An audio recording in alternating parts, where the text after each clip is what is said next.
Recent motion design trends show that branding animations are becoming more expressive. Logos aren't just revealed with image and mock-ups, they're stretched, distorted, deconstructed, and used as part of the whole visual system. So, let me show you how to create logo animations like this in After Effects. The whole animation takes around 10 minutes to build, and it's the same workflow I use for real projects. First, create a new composition with your logo as 1 second long square frame with 30 frames per second. I'll just use a letter from the agency font as an example. Open the layer properties and find the path parameter. Add a keyframes on the last frame. Now go back to the beginning and simply distort the path however you like. Don't overthink it. You're just creating an interesting shape that will smoothly return to the original logo.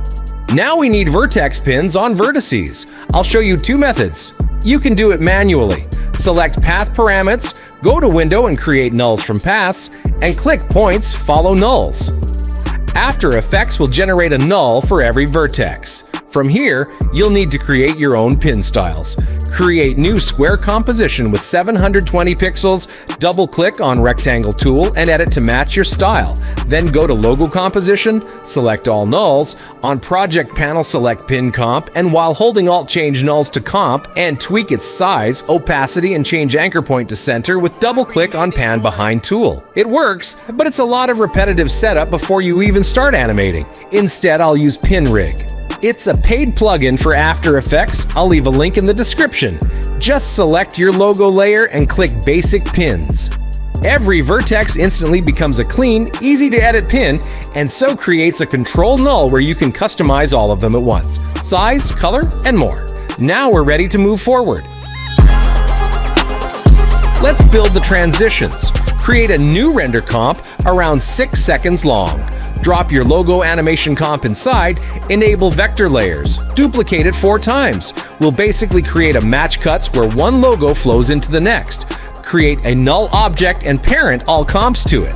Adjust scale to around 250%, and on 20th frame add a position keyframe. Move forward around 20 frames and slide it down. Repeat the same process for the second transition.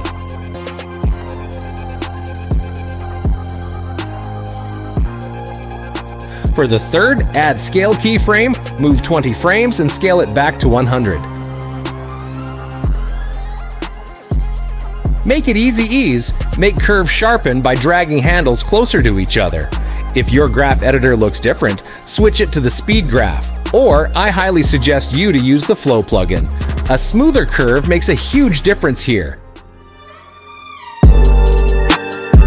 It already looks good, but gotta make the close-up shots more visually interesting.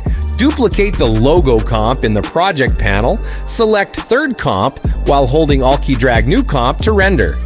Open the new comp and delete the basic pins layer and add Bezier pins. It works the same way, but they also generate tangent handles that behave just like native Bezier path handles. That gives you much finer control over the curves and makes the deformation feel much more organic during close-up shots. Also, we can add measurements, for example vertex coordinates for points, not really useful but gives a more spicy look. With PinRig, you can also add edge length, vertex angles, or Bezier coordinates. There are a lot of tools, but it will be better to try yourself. I'll also duplicate the pins layer and apply echo with these settings, with filler gradient ramp effects to make it more stunning. Small details like these add a surprising amount of motion. Back in the render comp, one last detail. Duplicate the logo comp, add as last scene, make it 2 to 3 seconds. Remove all layers but the logo, draw the same outline using pen tool with a stroke only. Open contents, change stroke settings to round line cap and join, and add trim path, animate end from 0 to 100. The letter I'm using is complicated, so I'll use 2 strokes with 2 trim paths. Once you're finished, use the stroke shape as a matte mask for the logo. And now it gives the ending a much cleaner finish without distractions as a final scene with a logo only. I'll finish everything with a dot texture from the same plugin Then add an adjustment layer above everything with a bit of radial blur and some chromatic aberration. You can also add some textures as well. Later I edited colors, so I got these results. You can download projects files absolutely for free with the PinRig script as well. And that's basically the entire workflow. The crazy part is that animations like these regularly sell for hundreds of dollars, yet the whole thing can be built surprisingly quickly once you know the process. If you'd like to see more quick motion design workflows like this, subscribe and let me know what you'd like to see next. I'm planning on making a full brand identity tutorial.